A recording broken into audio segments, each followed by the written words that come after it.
introducing our keynote for today, which is Paul Greenberg. And when you look at Paul Greenberg's bio, of course, there'll be a whole long list of amazing things, and I'll state a couple of those, and then I'll give you some other kind of stuff on Paul. So first of all, everyone knows Paul in terms of the best-selling author of CRM at the Speed of Light, which I think is in his 4th edition now, right? So 4th edition. This is the textbook of CRM. Some people call it the Bible of CRM. It's used in, I think, over 60 universities. It's got everything that you ever want to know about that industry. And Paul talks about it very broadly. It's not just the technology, but it's the business of customer relationship management and all that.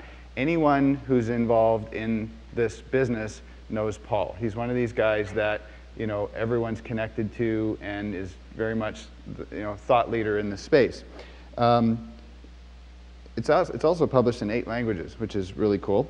And so that's kind of interesting. And Paul's the president of 56. I think we call it 56 Group. Yeah, sorry. And but what's really interesting is I've gotten to know Paul over the years, and Paul is just an amazing human being. When you get to know him, I've never met a guy with more kind of cultural ideas and broad thinking on so many different subjects. And enjoyed every dinner conversation I've had, and and then I find a new depth of area that Paul's just got amazing ideas on. But most importantly, he's an amazing human being. He's been a great friend. He's been a great friend to me as we've been building our business, and he's been a great friend to Radian 6. And before we were even known, Paul took a liking to us and was a great help. So we're privileged to consider Paul a friend, and you've done great things to our business and been part of our whole journey. So really excited to introduce you and hear what you have to say this morning. Paul?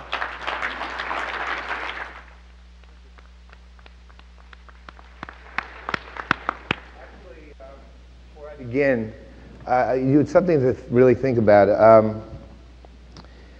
So the Salesforce thing has been going on for a while. Obviously, they've been talking about it, and the management team has to hunker down and deal with it. And yet, they're building their first user conference in history while the management team is hunkering down. So, I mean, you take a look around. I mean, this is sort of amazing, especially for a first conference, but even for a much more experienced one. So, I think we really have to thank what me, who, by the way, I just want to make this quite clear, is a huge Yankees fan, right? I'm not, Boston fans don't scare me, right? So there's what we call the core 4 here, okay?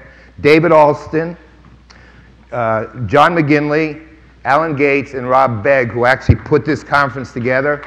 So we need to...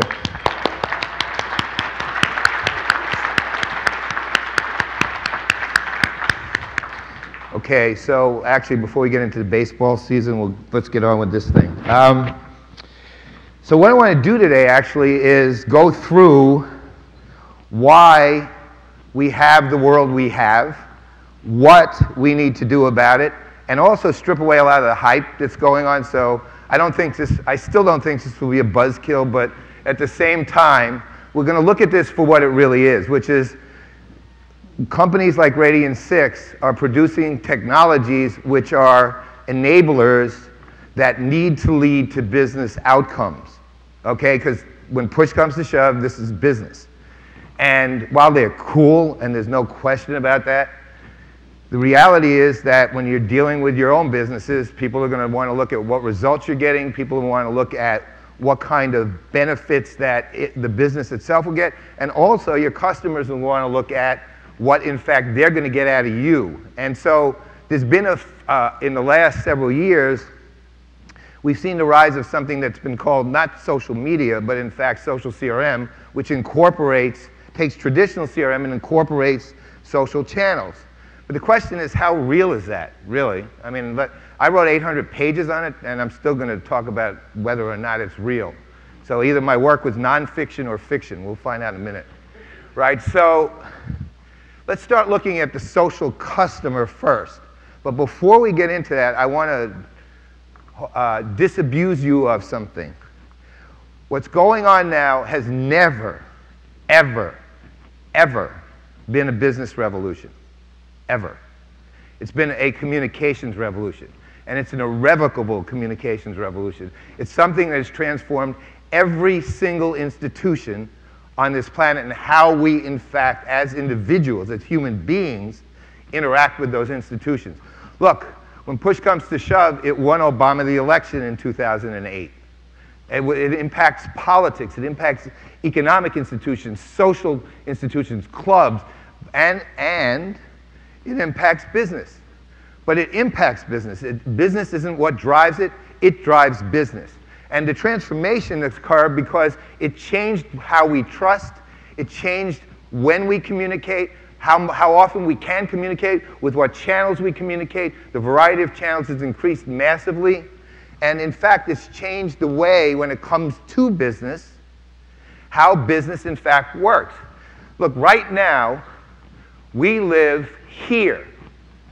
A business ecosystem. We live in a customer ecosystem that is run by customers. It used to be a business, corporate ecosystem, excuse me, a corporate ecosystem where, in fact, corporations went and told customers messages that customers were supposed to accept, absorb, and then blindly buy products. Now the customer actually controls business. I'm going to get into what that means. The customers become social not simply because they communicate on Twitter or through Facebook, on the phone still, in person still. They have multiple channels to communicate. They don't just because they have user-generated content and they upload videos. It's not that. They trust differently. And that's actually the key. You trust your peers far more than you trust any company. I'll give you an example. How many people here use restaurant review sites of some sort? Okay, and think about how you actually read the review. You go on the site, you look for a restaurant, and what you look for is the description. You're not looking just for 4 stars, 1 star, 2 star. What you're looking for is what the person is saying about the restaurant. And so, for example, and I don't know why I do this, but I always use Asobuco as an example, and I hate Asobuco, but I keep using it. So I think my mind freezes at that. So you decide you want to find a restaurant that serves really good Asobuco because you love it. I just won't go with you. So you're looking around, you see, okay, well, this is a 2-star restaurant, but the guy says that it's a great Asobuco. This is a 5-star restaurant, but the guy says the Asobuco is pretty good, but not great, and the customer service is fantastic. This is and you keep doing that. Now, the interesting thing about it is this. You're automatically trusting that review. Automatically. Why? Because they're a person like you, and that's how you feel about them. And the only thing you know about them, maybe, is that their email handle is rabbiddog@AOL.com. But that's all you know. But you trust them. And the interesting thing is that we're finding that level of trust, that level of peer trust, has begun growing and growing, although it's actually hit a wall recently, has been growing since 2003. There's a survey that comes out every single year called the Edelman Trust Barometer. It's been roughly 12 years. If you look at it in 2003, here's what it said. It said that the most trusted experts were financial experts and industry analysts, which is ironic all the way around. And at the same time, someone like me, a person like me, was trusted by 23% as the most trusted source. In 2004, that number became 51%. Now, it's actually hit a wall recently. It's down to 47 because there's so much noise on Twitter and Facebook that's seemingly fake, that they're not sure about trusted sources. Someone like me might just be a bot, right? So, but what's happening, though, is that is a huge number all the way around. And in 2006, look at what that statement says. A person like me emerges as a credible spokesperson. Now imagine what that actually means, where all of a sudden you find someone who can influence a purchasing decision, can influence a large group of people from some sort of viral presence on the web, whatever it is, and they emerge. It's not like you knew them 5 years ago. It's not like they spent 30 years establishing a relationship in a business. They emerge. They show up, and they can disappear just as quickly. But this is the nature of the social customer.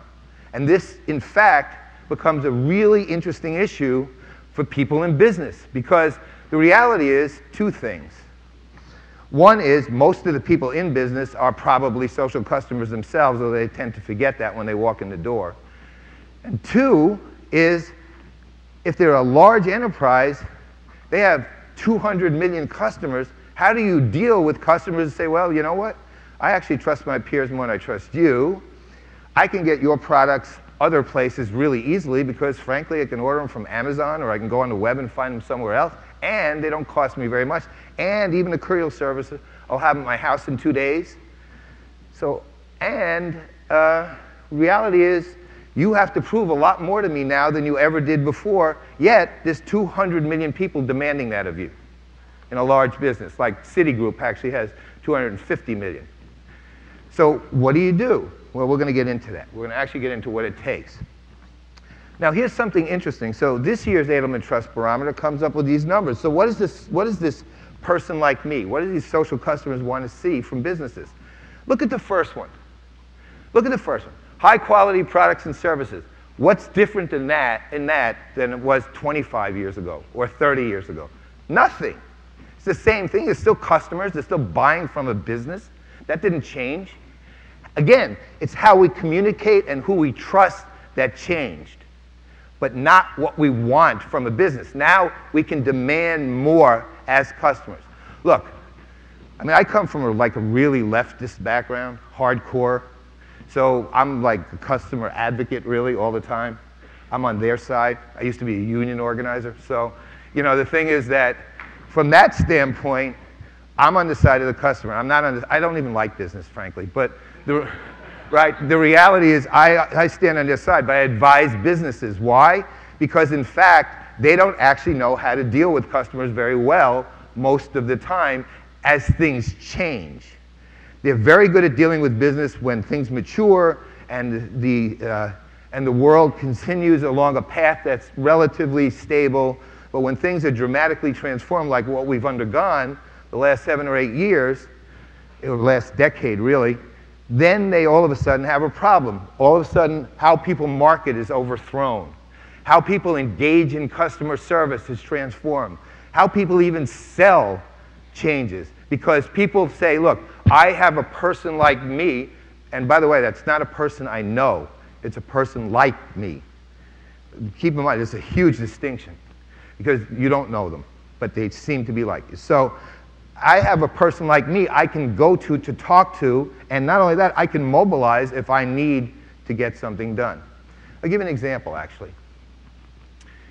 I had a really big problem in 2006, or 2007 rather, with DirecTV, like a really big problem.